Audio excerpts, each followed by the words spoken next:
കേരളത്തെ വ്യാവസായിക നിക്ഷേപ രംഗത്ത് വമ്പൻ മുന്നേറ്റങ്ങൾക്ക് വഴിയൊരുക്കുന്ന ഇൻവെസ്റ്റ്മെന്റ് കേരള ആഗോള നിക്ഷേപ സംഗമത്തിന് കൊച്ചിയിൽ തുടക്കമായി.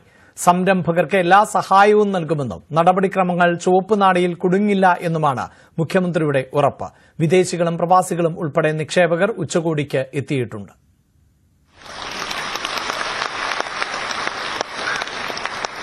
സംസ്ഥാനത്തെ മാറിയ വ്യവസായ സംസ്കാരത്തിന്റെ പ്രതിഫലനമായിരുന്നു ഇൻവെസ്റ്റ് കേരള ആഗോള നിക്ഷേപ സംഗമത്തിന്റെ ഉദ്ഘാടന വേദി. വിവാദങ്ങൾ മാറ്റിവെച്ച സർക്കാരും പ്രതിപക്ഷവും ഒന്നിച്ചു നിന്നാണ് നിക്ഷേപകരെ സ്വാഗതം ചെയ്തത്. നിക്ഷേപ രംഗത്തെ വലിയ മാറ്റങ്ങളാണ് കേരളം ലക്ഷ്യമിടുന്നതെന്ന് മുഖ്യമന്ത്രി ആമുഖമായി പറഞ്ഞു. ഒപ്പം നിക്ഷേപകർക്ക് സർക്കാരിന്റെ ഉറപ്പുകളും. നടപടിക്രമങ്ങൾ ചുവപ്പുനാടയിൽ കുടുങ്ങില്ല.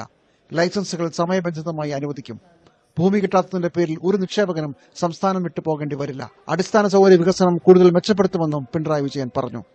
We have taken a holistic view and are paying equal attention to all matters from policy formulation to the last mile implementation.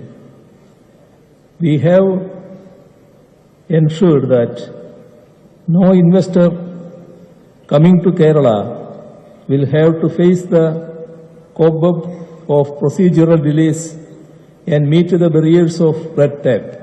വ്യവസായ രംഗത്തെ നേട്ടങ്ങൾ ചൂണ്ടിക്കാട്ടിയ മുഖ്യമന്ത്രി ദേശീയപാത വികസനം അടക്കം യാഥാർത്ഥ്യമായത് എടുത്തു പറഞ്ഞു. രാഷ്ട്രീയമായ അഭിപ്രായ വ്യത്യാസങ്ങൾ വ്യവസായത്തിന്റെ കാര്യത്തിൽ മാറ്റിവെക്കുമെന്നും കേരളം നിക്ഷേപകരുടെ സ്വർഗമായി മാറിക്കഴിഞ്ഞെന്നും മന്ത്രി P Rajeev. This is the best place for ease of doing business with ease of living.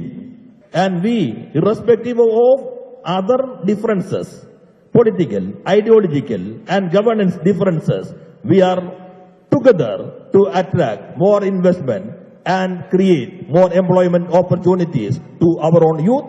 This is the right time. This is the right place.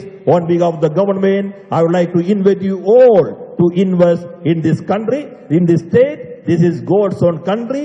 കേന്ദ്ര വാണിജ്യ മന്ത്രി പീയൂഷ് ഗോയൽ, നൈപുണ്യ വികസന മന്ത്രി ജയന്ത് ചൌധരി, UAE ധനമന്ത്രി അബ്ദുള്ള ബിൻ തുക് അൽമാരി, ബഹ്റൈനിലെ വാണിജ്യ വ്യവസായ മന്ത്രി അബ്ദുള്ള ബിൻ അദൽ ഫക്രു, പ്രതിപക്ഷ നേതാവ് VD സതീശൻ തുടങ്ങിയവർ സംഗമത്തിൽ പങ്കെടുക്കുന്നുണ്ട്. ഇന്നലെ രാത്രി കൊച്ചിയിലെത്തിയ മുഖ്യമന്ത്രി 2 ദിവസത്തെ നിക്ഷേപ സംഗമത്തിൽ മുഴുവൻ സമയവും പങ്കെടുക്കും. വിദേശികളും പ്രവാസികളും ഉൾപ്പെടെ 3000 പേരാണ് സ്ഥാപിച്ച് കേന്ദ്ര ഉപരിതല ഗതാഗത മന്ത്രി നിതിൻ ഗഡ്കരി. ഇൻവെസ്റ്റ്മെന്റ് കേരള ഗ്ലോബൽ ഉച്ചകോടിയുടെ ഉദ്ഘാടന ചടങ്ങിൽ 1.3 ലക്ഷം കോടിയുടെ പദ്ധതിയാണ് പ്രഖ്യാപിച്ചത്. 50,000 കോടി രൂപയുടെ റോഡ് വികസന പദ്ധതികൾ ഉടൻ ആരംഭിക്കും. കോഴിക്കോട്, മലപ്പുറം, പാലക്കാട്, കഞ്ചിക്കോട് എന്നിവിടങ്ങളിൽ 3 മാസത്തിനകം 10,840 കോടിയുടെ പദ്ധതികൾ ആരംഭിക്കും. അങ്കമാലി മുതൽ കുണ്ടന്നൂർ വരെയുള്ള 45 കിലോമീറ്റർ ബൈപ്പാസ് 6 വരിയാക്കാൻ 6,500 കോടി രൂപ അനുവദിച്ചു. വിഴിഞ്ഞം തുറമുഖത്തിന്റെ അനുബന്ധ പദ്ധതിയായ തിരുവനന്തപുരം ഔട്ടർ റിംഗ് റോഡ് പദ്ധതിക്ക് 5,000 കോടി രൂപയും അനുവദിച്ചു. We have 31 upcoming projects of length 896 kilometers costing 50,000 crore.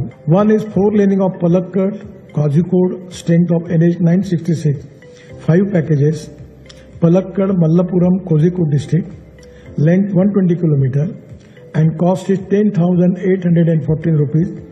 All 5 packages are under bidding stage.